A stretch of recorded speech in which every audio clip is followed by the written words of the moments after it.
월의 서울 한낮의 뜨거운 햇살이 강남대로를 내리쬐고 있었다. 수많은 사람들이 각자의 목적지를 향해 바쁘게 걸어가는 가운데 횡단보도 앞 그늘진 곳에 정장을 입은 노인이 쓰러져 있었다. 저기 뭐야? 지나가던 직장인이 잠깐 걸음을 멈췄지만 곧 고개를 저으며 지나갔다. 70대로 보이는 노인은 고급 양복을 입고 있었지만 얼굴은 창백했고 의식을 잃은 듯 움직이지 않았다. 술 취한 건가? 요즘 노숙자들 수준 봐라. 사람들은 호기심 어린 시선으로 몇 초간 바라보다가도 곧 자신의 길을 재촉했다. 누군가는 스마트폰으로 사진을 찍기도 했지만 직접 다가가는 사람은 아무도 없었다. 그때 작은 발걸음 소리가 들려왔다. 아저씨, 아저씨. 다은이었다. 20살의 그녀는 낡은 운동화에 몇 번 빨아서 색이 바랜 티셔츠를 입고 있었다. 손에는 편의점 비닐봉지를 들고 있었고 얼굴에는 걱정스러운 표정이 가득했다. 다은은 주저하지 않고 노인에게 다가가 무릎을 꿇고 앉았다. 노인의 상태를 살피니 숨은 쉬고 있었지만 불규칙했고 얼굴에는 식은땀이 흐르고 있었다. 더위 먹으신 것 같은데. 다은은 지갑을 뒤졌다. 1,000원짜리 지폐 몇 장과 동전이 전부였다. 아르바이트 급여를 받기 전이라 주머니 사정이 넉넉하지 않았지만 다은은 망설이지 않고 근처 편의점으로 뛰어갔다. 이온 음료와 물을 사면서 마지막 돈을 털어낸 다은은 노인에게 돌아와 조심스럽게 상체를 일으켜 세웠다. 아저씨, 이거 드세요. 시원한 물이에요. 물병 뚜껑을 열어 노인의 입술에 조금씩 발라주자 몇 방울이 입 안으로 들어가며 노인이 희미하게 움직였다. 아저씨, 정신 차리세요. 노인의 눈꺼풀이 떨리더니 천천히 눈을 떴다. 초점이 맞지 않던 눈동자가 점차 또렷해지면서 다은의 얼굴을 바라보았다. 당신은 누구? 괜찮으세요? 길에서 쓰러져 계셔서요. 물 좀 더 드시겠어요? 다은이 다시 물병을 노인의 입가에 가져다 대자 노인은 천천히 물을 마셨고 얼굴에 조금씩 혈색이 돌아왔다. 고맙습니다. 정말 고맙습니다. 노인의 목소리는 여전히 약했지만 감사의 마음이 진심으로 전해졌다. 다은은 휴대폰을 꺼내며 말했다. 병원에 가보셔야 할 것 같아요. 119에 신고할게요. 아니, 괜찮습니다. 안 돼요. 더위 먹으신 것 같은데 제대로 검사 받으셔야 해요.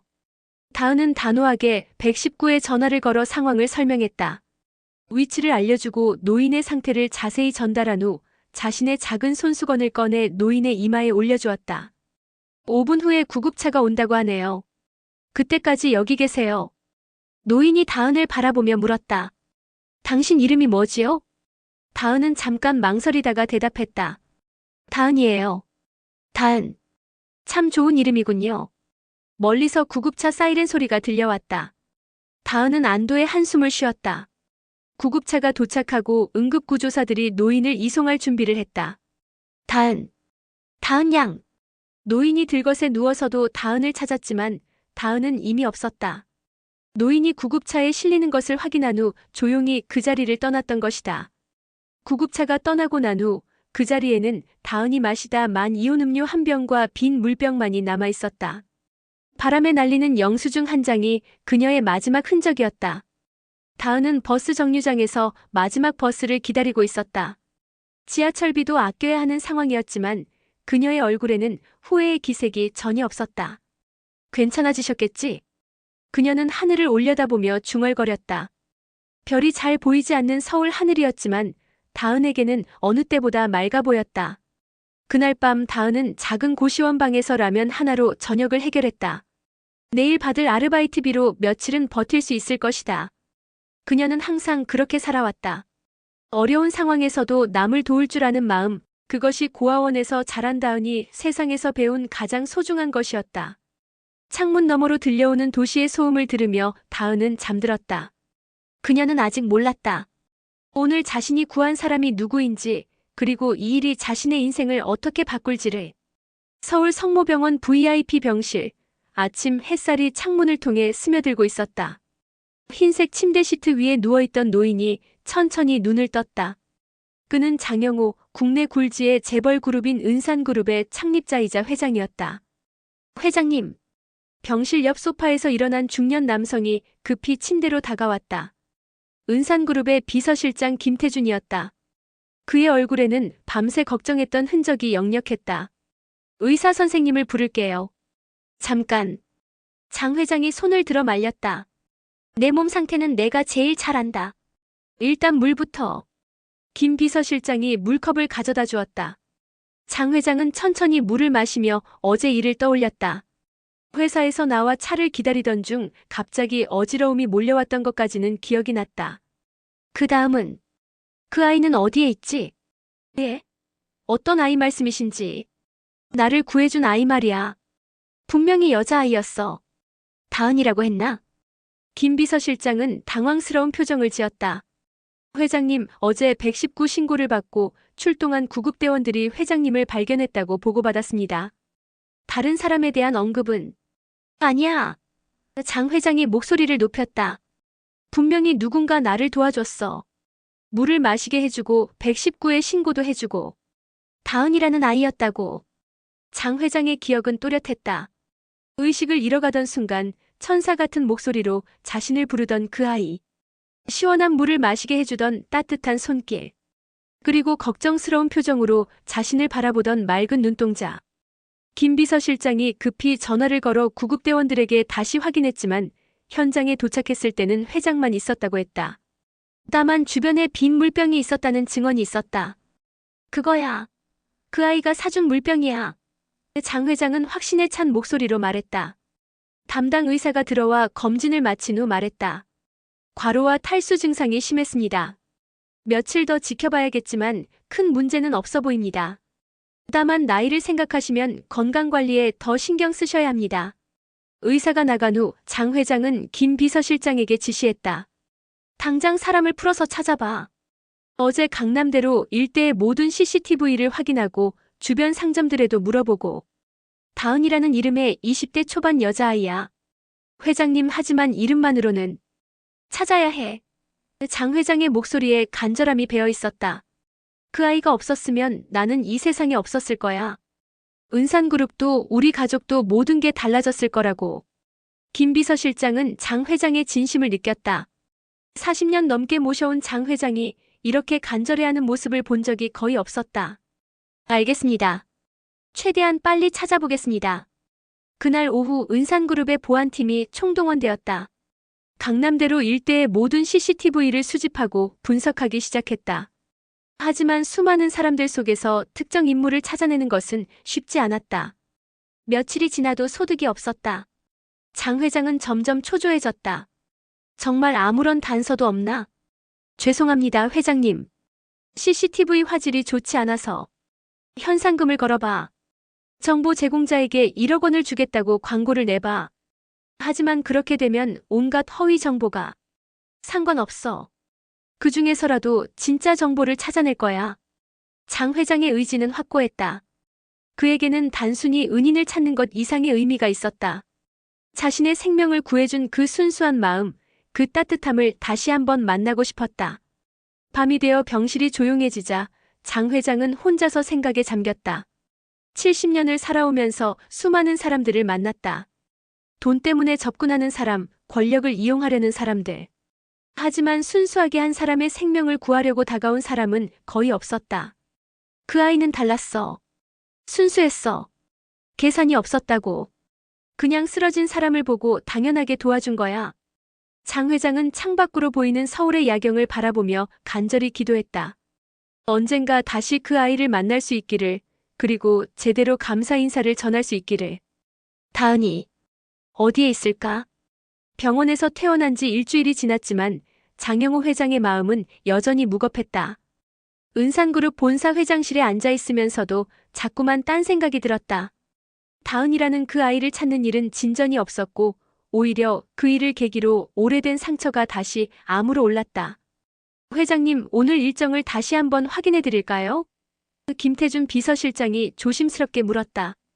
일정은 됐고. 태준이, 혹시 혜진이 사진 어디 있나? 김 비서실장의 표정이 굳어졌다. 혜진은 장 회장의 딸이었다. 15년 전 교통사고로 세상을 떠났고 그 이후로 장 회장은 딸 이야기를 거의 하지 않았었다. 서재 서랍에 있지 않을까요? 장 회장은 자리에서 일어나 회장실 한쪽에 있는 서재로 향했다.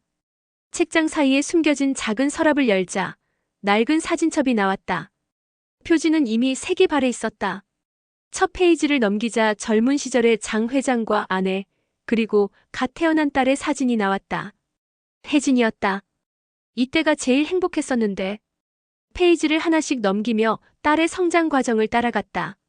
첫걸음마, 첫 생일, 유치원 입학식, 초등학교 졸업식, 그리고 결혼식 사진까지. 마지막 페이지에는 혜진이와 사위, 그리고 어린 손녀의 사진이 있었다. 3살 배기 손녀는 장 회장의 무릎에 앉아 환하게 웃고 있었다. 다은이. 장 회장이 사진 속 손녀의 이름을 부르며 손가락으로 조심스럽게 얼굴을 어루만졌다. 회장님 괜찮으십니까? 괜찮아. 다만 생각이 많아서 그래. 장 회장은 사진첩을 덮고 의자에 깊숙이 앉아 15년 전 그날을 떠올렸다. 그날도 비가 내리고 있었다. 혜진이는 남편과 함께 다은이를 데리고 아버지를 만나러 오는 길이었다. 새로 개업한 식당에서 가족 식사를 하기로 약속했었다. 하지만 그들은 식당에 도착하지 못했다. 빗길에서 미끄러진 트럭이 그들의 차를 들이받았고 혜진이와 사위는 그 자리에서 숨졌다. 다행히 다은이는 큰 부상 없이 구조되었지만 그 다음이 문제였어. 혜진이 부부의 장례식 직후 다은이가 갑자기 사라진 거야. 보호자인 할아버지가 있음에도 불구하고 아이는 흔적도 없이 사라졌다. 처음에는 단순한 실종인 줄 알았어. 어린아이가 부모를 잃은 충격으로 어디론가 숨었을 거라고 생각했지. 장 회장은 당시를 회상하며 계속 말했다. 경찰에 신고하고 사설 탐정도 고용하고 현상금도 걸었어. 몇 달 동안 밤잠도 못 자고 찾아 헤맸지. 하지만 아무런 단서도 찾을 수 없었다. 마치 아이가 공기 중으로 사라진 것처럼 모든 흔적이 끊어져 있었다. 그때 우리 가족이 완전히 무너졌어. 장 회장의 아내는 손녀를 잃은 충격과 죄책감으로 우울증에 빠졌고 결국 몇 년 후 세상을 떠났다. 가족들 사이에는 서로를 원망하는 마음이 생겼고 결국 뿔뿔이 흩어지게 되었다. 내 동생 영수는 처음부터 아이 찾는 걸 반대했어. 이미 죽었을 수도 있는데 언제까지 찾을 거냐고 하면서. 장영수는 장 회장의 이복 동생이었다. 10살 어린 그는 형이 모든 재산을 상속받는 것을 항상 못마땅해 했다. 특히 혜진이의 딸인 다은이가 자라서 상속권을 주장할 가능성을 경계했다. 지금 생각해보니 영수의 반응이 이상했어. 너무 담담했다고 해야 하나? 김 비서실장이 조심스럽게 물었다. 혹시 그때 장영수 상무님이 아니야. 설마 그럴 리는. 장 회장이 고개를 저었지만 확신은 없었다. 창밖으로 비가 내리기 시작했다. 15년 전 그날처럼. 회장님 요즘 찾고 계시는 다은 양이 혹시 같은 이름이라서 더 신경 쓰이는 거야. 내 손녀와 나이도 비슷하고 그 아이 눈이 혜진이 눈과 비슷했어. 그리고 말하는 투도. 장 회장의 마음속에 희미한 희망이 싹트기 시작했다. 태준아, 혹시 15년 전 다은이 실종 사건 파일 아직 있나? 보관실에 있을 겁니다. 다시 한번 자세히 살펴봐. 특히 내 동생 영수와 관련된 모든 기록을 확인해봐. 김 비서실장의 표정이 심각해졌다. 회장님, 혹시 무슨 의심이라도. 의심이 아니라 확신이야. 그 아이를 구해준 다은이 분명히 내 손녀야. 장 회장은 사진첩을 다시 열어 어린 다은이의 사진을 바라봤다. 3살 때의 얼굴과 20살이 된 지금의 얼굴을 비교해보려 했지만 시간이 너무 많이 흘렀다. 내일부터 다시 찾기 시작하자. 이번에는 절대 놓치지 않을 거야. 비가 창문을 두드리는 소리가 점점 커졌다. 장 회장은 창밖을 바라보며 마음속으로 다짐했다. 이번에는 반드시 손녀를 찾겠다고. 그리고 15년 동안 잃어버렸던 가족을 되찾겠다고. 다은은 새벽 5시에 알람 소리에 맞춰 일어났다. 고시원의 작은 방에서 간단히 세수를 마치고 어제 빨아둔 옷을 입었다. 오늘은 은산그룹에서 하는 아르바이트 면접이 있는 날이었다. 떨어지면 어쩌지? 다은은 거울을 보며 머리를 정리했다. 고등학교 졸업 후 대학 진학을 포기하고 아르바이트만으로 생계를 유지해온 지 벌써 3년이 되었다.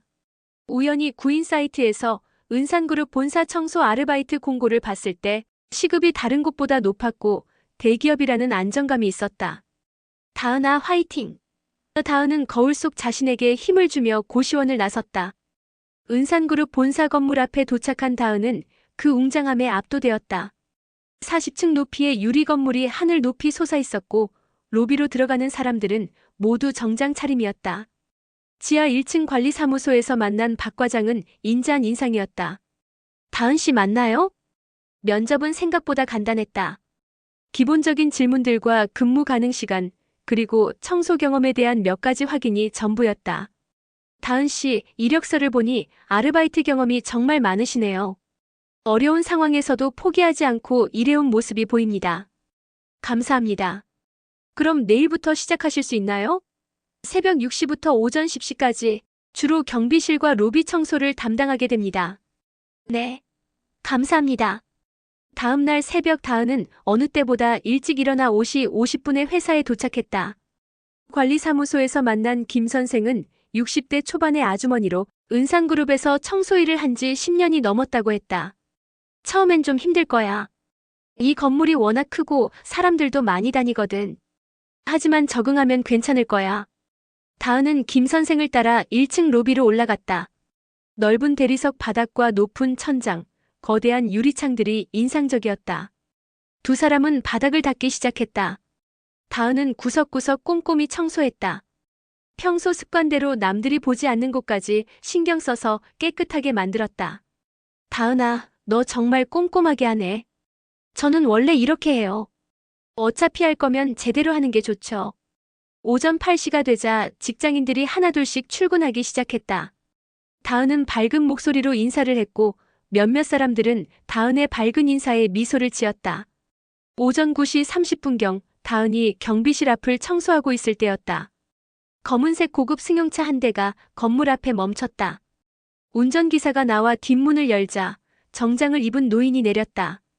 다은은 무의식적으로 그 노인을 바라봤다. 어디서 본 듯한 느낌이 들었지만 정확히 누군지는 떠오르지 않았다.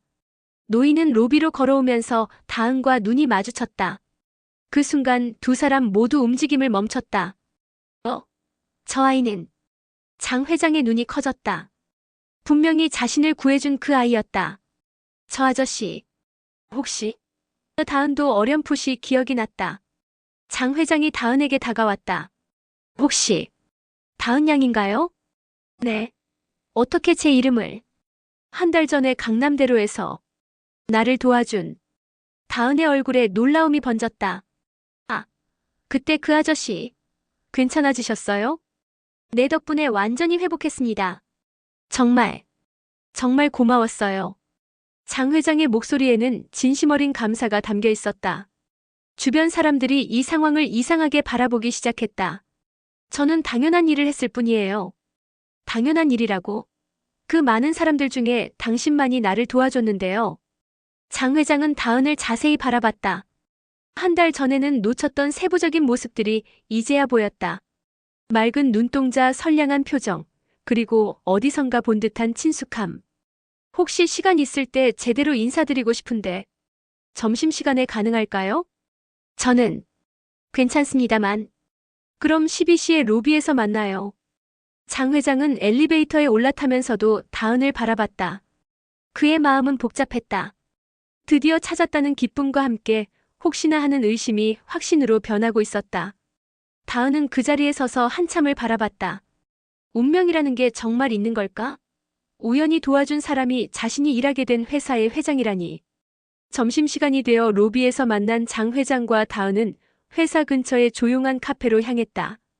장 회장은 너무 공식적인 분위기가 되는 것을 원하지 않아 단둘이 만나기로 했다. 혹시 커피 드시나요? 네, 감사합니다. 다은은 여전히 어색함을 감추지 못했다. 다은 양, 먼저 그날 일에 대해 다시 한번 정말 고마다는 말씀 드리고 싶어요. 아니에요. 당연한 일을 했을 뿐인데. 당연한 일이 아니에요. 그 많은 사람들이 지나갔지만 아무도 멈춰서지 않았어요. 장 회장은 다은을 바라보면서 계속 이상한 느낌을 받았다. 말투나 표정에서 자꾸만 딸 혜진이의 모습이 겹쳐 보였다. 그런데 다은 양은 어떻게 우리 회사에서 일하게 됐나요? 우연히 구인 공고를 봤어요. 조건이 괜찮아서 지원했는데 다행히 합격했습니다. 가족은 어떻게 되시나요? 다은의 표정이 순간 어두워졌다. 저는 고아예요. 어릴 때부터 고아원에서 자랐습니다. 장 회장의 심장이 빠르게 뛰기 시작했다. 언제부터 고아원에? 정확히는 모르겠어요. 기억이 거의 없거든요. 5살 때부터 기억이 나는데 그때 이미 고아원에 있었어요. 장 회장은 속으로 계산해봤다. 만약 다은이 지금 23살이라면 시기가 맞지 않았다. 하지만 혹시 나이를 잘못 알고 있는 것은 아닐까? 혹시 정확한 생년월일을 알고 계시나요? 2002년 3월 15일이라고 되어 있어요. 하지만 정확한지는 모르겠어요. 고아원에서 추정해서 정한 거라고 들었어요. 장 회장의 가슴이 벌렁거렸다. 2002년 3월 15일은 자신의 손녀 다은이의 정확한 생년월일이었다. 그럼 올해 23살인가요? 네, 23살이에요. 장 회장은 계산에 혼란이 왔다. 하지만 고아원에서 추정으로 나이를 정했다면 충분히 오차가 있을 수 있었다. 혹시 고아원 이름을 알 수 있을까요? 사랑의 집이라는 곳이었어요. 경기도 의정부에 있었는데 지금은 없어졌다고 들었어요. 장 회장은 그 이름을 어디선가 들어본 기억이 있었다. 다은 양 혹시 어릴 때 기억나는 것들이 있나요? 가족에 대한 기억이라든지. 다은이 잠깐 생각에 잠겼다.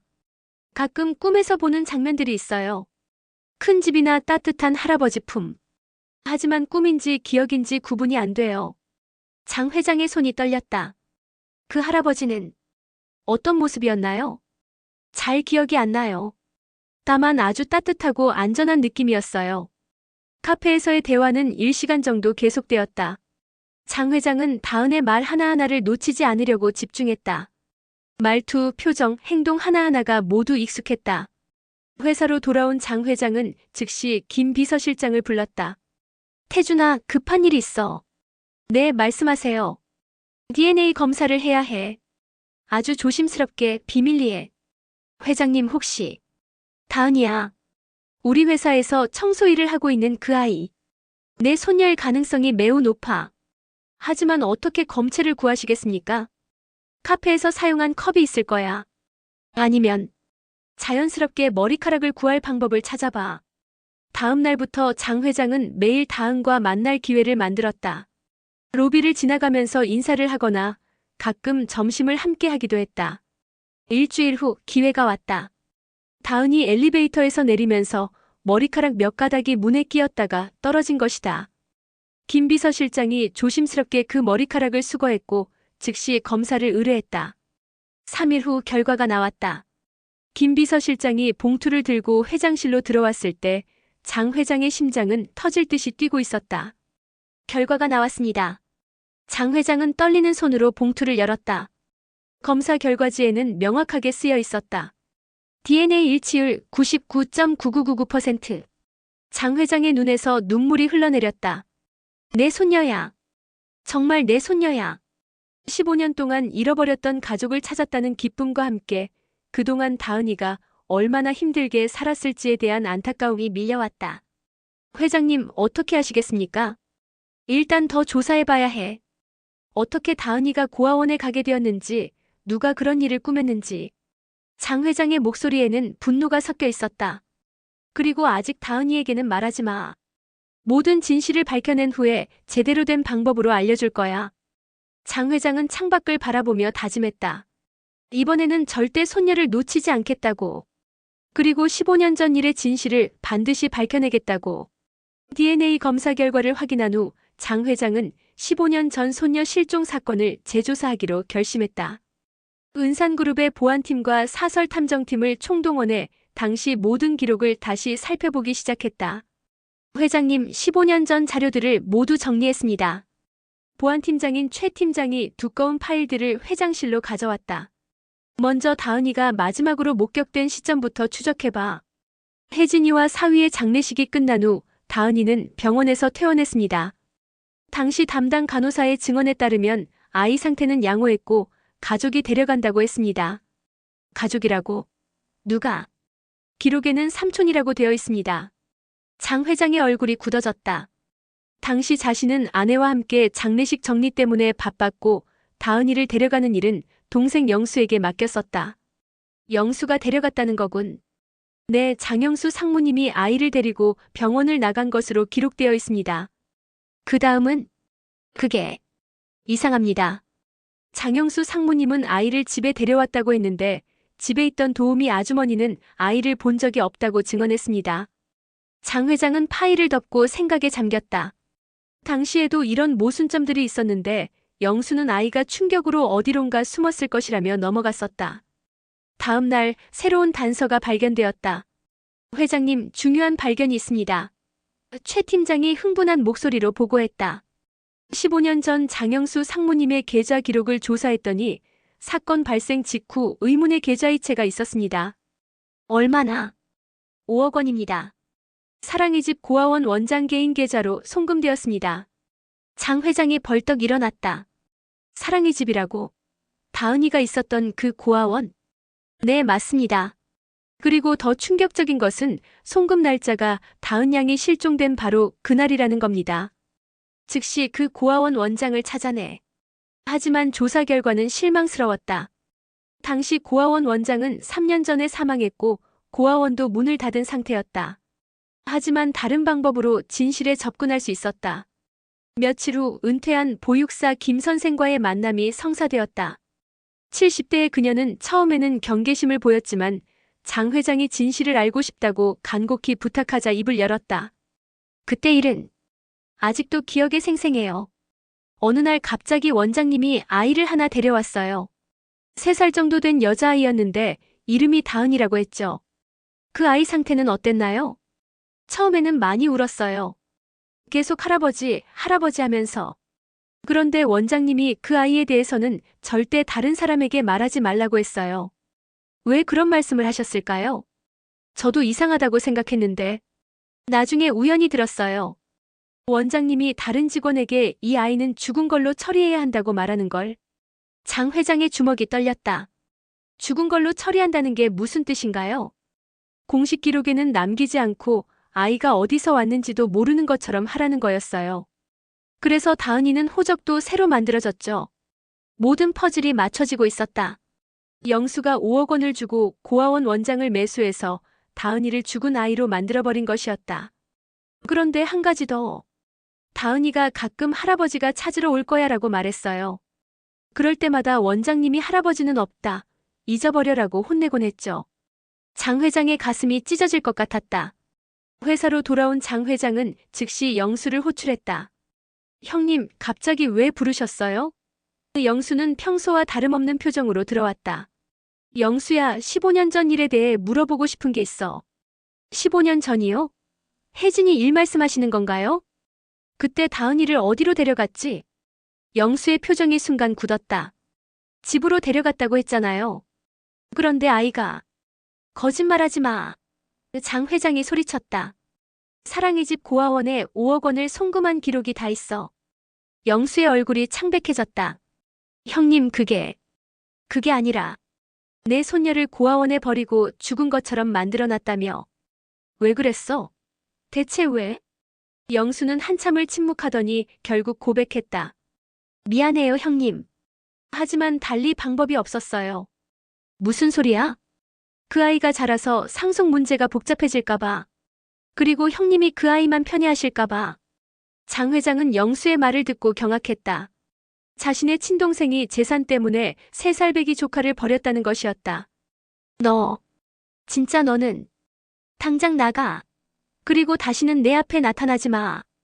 영수가 나간 후 장 회장은 김 비서실장에게 지시했다. 영수의 모든 직책을 박탈하고 회사에서 내보내. 그리고 고발 조치도 검토해봐. 그리고 다은이에게 모든 걸 말할 준비를 해. 이제 진실을 알려줄 때가 됐어. 장 회장은 창밖을 바라보며 생각했다. 이제 손녀에게 모든 진실을 말하고 잃어버린 15년을 되찾아야 할 때였다. 장 회장은 며칠 동안 고민했다. 다은에게 어떻게 진실을 말해야 할지, 그리고 그녀가 이 충격적인 사실을 어떻게 받아들일지 걱정이 되었다. 결국 조용한 곳에서 단둘이 이야기하기로 결정했다. 다은 양, 혹시 주말에 시간 있나요? 중요한 이야기가 있어서요. 네, 괜찮아요. 무슨 일이세요? 직접 만나서 말씀드릴게요. 토요일 오후 한강공원에서 만날까요? 토요일 오후 한강공원 벤치에 앉은 두 사람. 장 회장은 준비해온 낡은 사진첩을 꺼냈다. 다은 양, 이 사진들을 한번 봐주세요. 다은이 사진첩을 받아들고 첫 페이지를 넘겼다. 젊은 부부와 아기의 사진이 나왔다.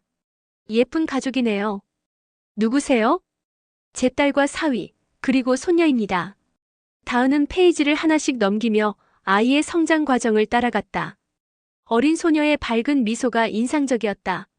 손녀분이 정말 예쁘네요. 지금은 어떻게 지내시는지. 장 회장의 목소리가 떨렸다. 그 아이가 15년 전에 실종됐어요. 다은의 손이 멈췄다. 장 회장은 마지막 페이지를 가리켰다. 3살배기 소녀가 할아버지 무릎에 앉아 웃고 있는 사진이었다. 이 아이 이름이 다은이에요. 다은의 얼굴이 창백해졌다. 사진 속 아이의 얼굴을 자세히 들여다보니 어딘가 익숙한 느낌이 들었다. 혹시 저랑 관련이 있는 건 아니죠? 장 회장이 조용히 고개를 끄덕였다. DNA 검사를 했어요. 99.9999% 일치합니다. 다은 양, 당신이 제 손녀예요. 다은은 사진첩을 떨어뜨릴 뻔했다. 머리가 하얗게 변하면서 아무 생각이 나지 않았다. 장 회장은 15년 전에 일어났던 모든 진실을 차근차근 설명했다. 영수의 음모, 고아원 원장의 매수, 그리고 공식 기록의 조작까지. 제 친동생이 상속 문제 때문에 그런 짓을 했어요. 다은은 말없이 듣고 있었다. 너무 충격적이어서 현실인지 꿈인지 구분이 되지 않았다. 그럼 제가 정말 할아버지? 네, 제 소중한 손녀예요. 15년 동안 얼마나 그리워했는지. 장 회장의 눈에서 눈물이 흘러내렸다. 다은도 눈물을 흘리기 시작했다. 하지만 너무 갑작스러워요. 23년 동안 혼자 살아왔는데 갑자기 가족이 있다고 하니까 천천히 생각해봐도 돼요. 저도 서두르고 싶지 않아요. 다은아, 이제 더 이상 고생하지 않아도 돼. 할아버지가 모든 걸 챙겨줄게. 저는 다은이 망설이며 말했다. 저는 돈이나 재산보다 지금처럼 평범하게 사는 게 좋아요. 장 회장은 깜짝 놀랐다. 대부분의 사람들이라면 갑자기 재벌 손녀가 되었다는 사실에 기뻐할 텐데 다은은 오히려 거부감을 보였다. 제가 지금까지 살아온 방식이 있어요. 제 손으로 번 돈으로 살아가는 게 좋고 갑자기 모든 게 바뀌는 게 무서워요. 며칠 후 문제가 생겼다. 어디선가 다은의 정체가 알려진 것이다. 소문은 순식간에 퍼졌고 사람들의 시선이 달라지기 시작했다. 더 큰 문제는 갑자기 다은을 찾아오는 사람들이 나타났다는 것이다. 자칭 친척이라고 하는 사람들, 사업 제안을 하려는 사람들, 심지어 결혼을 제안하는 사람들까지. 어느 날 밤 다은이 고시원으로 돌아가는 길에 정체불명의 남자들이 나타났다. 다은 양이죠? 잠깐 이야기 좀 해요. 누구세요? 우리는 당신 할아버지와 사업관계에 있는 사람들이에요. 돈이 좀 급한데. 남자들은 점점 위협적으로 변했다. 다은이 무서워하며 도망치려 하자 그들은 강제로 붙잡으려 했다. 도와주세요. 다은의 비명소리를 들은 행인들이 나타나자 남자들은 도망갔다. 다음 날 이 소식을 들은 장 회장은 즉시 다은에게 보안요원을 배치했다. 이제 더 이상 혼자 다니면 안 돼요. 너무 위험해요. 할아버지, 이런 게 제가 원하던 삶이 아니에요. 다은은 눈물을 흘리며 말했다. 평범하게 살고 싶어요. 사람들이 저를 돈으로만 보는 게 싫어요. 장 회장도 괴로웠다. 손녀의 안전을 지키고 싶었지만 그녀의 마음도 이해했다. 그럼 어떻게 하고 싶어? 잘 모르겠어요. 너무 혼란스러워요. 그날 밤 다은은 혼자 생각에 잠겼다. 과연 무엇이 진정한 행복일까? 물질적 풍요로움일까? 아니면 자유로운 일상일까? 하지만 한 가지는 확실했다. 장 회장의 마음은 진심이었다. 그의 눈에서 본 그리움과 사랑은 가짜가 아니었다. 며칠간의 고민 끝에 다은은 장 회장을 다시 만나기로 했다. 한강공원의 같은 벤치에서 두 사람은 마주 앉았다. 할아버지, 며칠 동안 정말 많이 생각해봤어요. 천천히 생각해봐도 돼요. 무리하지 마세요. 아니에요. 할아버지가 진심이라는 건 알겠어요. 하지만 저는 아직 준비가 안 됐어요. 갑자기 모든 게 바뀌는 게 너무 무서워요. 장 회장의 얼굴에 실망이 스쳤지만 곧 이해한다는 표정으로 바뀌었다. 그렇다면 천천히 하면 되지요. 할아버지는 어디 가지 않으니까. 정말이요? 물론이지요. 15년을 기다렸는데 좀 더 기다리는 게 뭐가 어렵겠어요. 다은의 마음이 조금 편해졌다. 할아버지, 한 가지 궁금한 게 있어요. 15년 동안 저를 찾으셨다고 했는데 정말 포기하고 싶지 않으셨어요? 포기하고 싶었던 순간들이 많았어요. 아내도 잃고 가족들도 뿔뿔이 흩어지고 그럴 때마다 이제 그만해야 하나 싶었죠. 그런데 왜 계속 찾으셨어요? 할아버지에게는 당신이 마지막 희망이었거든요. 나도 돈도 권력도 다 가졌지만 널 잃었던 그날 이후 아무것도 아니었단다. 다은의 눈에서 눈물이 흘러내렸다. 할아버지, 회사도 재산도 모두 무의미했어요. 내가 지키고 싶었던 건 가족이었는데 정작 가장 소중한 사람을 지키지 못했으니까. 저도 가족이 그리워요. 어릴 때부터 혼자였지만 가끔 가족이 있으면 어떨까 생각했어요. 장 회장이 다은의 손을 조심스럽게 잡았다. 이제는 있어요. 할아버지가 있어요. 하지만 저는 아직도 무서워요. 그럼 천천히 해요. 당신이 원하는 속도에 맞춰서. 장 회장이 제안했다. 일단 회사 일은 그만두고 안전한 곳에서 지내면서 서서히 적응해봐요. 돈이나 재산 이야기는 나중에 하고. 다은은 한참을 생각하다가 고개를 끄덕였다. 네. 한번 해볼게요. 정말이요? 네. 하지만 조건이 있어요. 무슨 조건이든. 저는 계속 제 이름으로 살고 싶어요. 그리고 제가 하고 싶은 일을 찾아서 하고 싶어요. 당연하죠. 그리고 할아버지도 저를 재벌 손녀가 아니라 그냥 다은이로 봐주세요. 장 회장이 웃으며 대답했다. 처음부터 그럴 생각이었어요. 나에게는 당신이 세상에서 가장 소중한 손녀일 뿐이거든요. 그날부터 다은의 새로운 삶이 시작되었다. 장 회장은 다은을 위해 안전하고 조용한 아파트를 마련해줬지만 다은의 의견을 받아들여 적당한 크기로 정했다. 몇 달 후 다은은 대학에 진학했다. 사회복지를 공부하고 싶다고 했을 때 장 회장은 적극 지원해주겠다고 했다. 저처럼 어려운 상황에 있는 아이들을 도와주고 싶어요. 좋은 생각이에요. 할아버지가 적극 지원해드릴게요. 1년 후 다은은 대학 생활에 완전히 적응했고 장 회장과의 관계도 자연스러워졌다. 매주 일요일마다 함께 식사를 하고 다은의 학교 행사에는 빠짐없이 참석했다. 할아버지, 오늘 학교에서 발표를 잘했어요. 정말이요? 우리 다은이가 최고네요. 어느 일요일 오후 다은이 장 회장과 함께 카페에 앉아 말했다. 할아버지, 감사해요. 뭘 고마워해요? 모든 걸요. 저를 찾아주신 것도 기다려주신 것도 그리고 제가 원하는 대로 살 수 있게 도와주신 것도. 할아버지가 더 고마워요. 당신이 돌아와줘서. 처음에는 정말 무서웠어요. 갑자기 인생이 바뀌는 게. 지금은 어때요? 지금은 행복해요. 정말로. 다은의 얼굴에는 진심 어린 미소가 떠올라 있었다. 대학 생활도 재미있고 친구들도 좋고. 그리고 무엇보다 할아버지가 계셔서 든든해요. 할아버지도 마찬가지예요. 매일 아침 일어날 이유가 생겼어요. 장 회장은 잠깐 망설이다가 말했다. 다은아, 사실 할아버지가 하고 싶은 말이 있어. 회사 일을 점점 줄이려고 해. 이제 나이도 많고 무엇보다 당신과 더 많은 시간을 보내고 싶어서. 그래도 돼요? 큰 회사인데. 회사는 훌륭한 직원들이 잘 운영하고 있어요. 그리고 진짜 중요한 건 가족이라는 걸 깨달았거든요. 할아버지, 15년 동안 당신을 놓치고 살면서 깨달은 게 있어요. 아무리 많은 돈과 권력을 가져도 사랑하는 사람 없으면 의미가 없다는 걸. 다은의 눈에서 눈물이 글썽였다. 저도 그래요. 혼자였을 때는 몰랐는데 가족이 있다는 게 이렇게 따뜻한 거였구나. 그런데 할아버지, 궁금한 게 있어요. 앞으로 저는 뭘 해야 할까요? 그런 부담 가질 필요 없어요. 당신은 당신이 하고 싶은 일을 하면 돼요. 할아버지가 원하는 건 당신이 행복한 거예요. 다은이 안도의 한숨을 쉬었다. 그럼 저는 계속 사회복지를 공부하고 나중에 어려운 아이들을 도와주는 일을 할게요. 좋은 생각이에요. 할아버지가 적극 지원해 드릴게요. 몇 년 후 다은이 대학을 졸업하고 사회복지사가 되었을 때 장 회장은 그 어느 때보다 자랑스러워했다.